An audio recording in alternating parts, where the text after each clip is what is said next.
Stocks rise.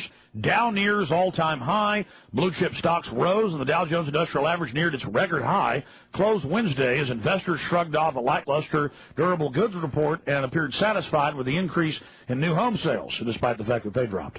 In mid-morning trading, the Dow Jones Industrial Average was up 18.41, or 0.16, at 11,687.80, just about 35 points away from its record high close of 11,722.98. Okay.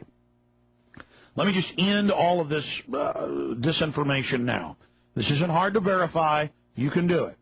They have more than doubled the money supply since 2000. When, 6-8 months ago, Greenspan left, he had admittedly doubled the money supply in the first 6 years of Bush's administration. Bernanke, the new Fed chairman, is saying he's going to double it in the next 2 years. Then he made the money supply numbers secret for the first time since the Federal Reserve took over in 1913. That's scary. They're saying there may be more than a doubling in the next 2 years. So this creates, it's like when somebody's dying, going into shock, and they're going to die anyways, and they just keep pumping them full of adrenaline, pumping them full of other drugs. I watched my friend die 2 months ago like this. They were saying, look, we can keep giving him these drugs, jacking him up, but the doses get bigger and bigger each time. Now his arteries and veins are collapsing. And at that point, they pumped him full of drugs. It didn't matter. He still died. Died with his eyes wide open, fully conscious. What a way to go. Because the drugs. If he would have gone naturally, he wouldn't have gone through that. I don't blame him for trying to keep him alive.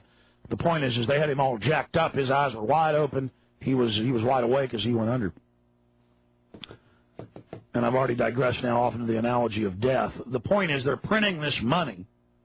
And it's ripping all of us off. It's destroying our savings values, but it's giving you a short-term fix. But it's like a drug addict. The doses are having to get bigger and bigger and bigger. So they've doubled the money supply. They're on line to quadruple it in the next year and a half now, because, again, this started 6 months ago.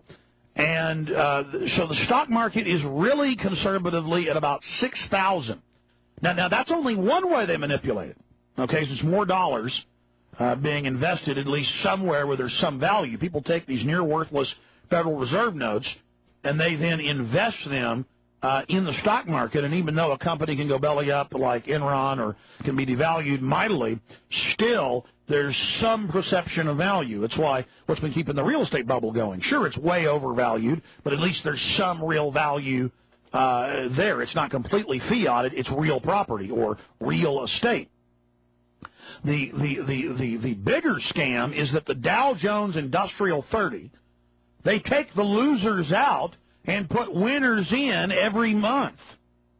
They're constantly changing it. So it's not a real index or indices. Neither is the Standard & Poor's. Neither is the NASDAQ. And I just don't know how these full-grown people who've got degrees and who aren't stupid, they just keep buying into it. It's a casino. It's a fraud. I mean, stocks are riddled with scamming and insider trading and rigging and funds protection teams and the Federal Reserve. But you get into derivatives, you get into pork bellies and the rest of it. There's so much manipulation. It just boggles the mind. So, again, everything is a hoax, folks. The stock market is a hoax. So, hey, go ahead. Don't listen to me. Invest all your money in it. The dollar, boy, it's good as gold, and I'm lying about everything. Everything's fine. Doubling the money supply in 6 years is just wonderful.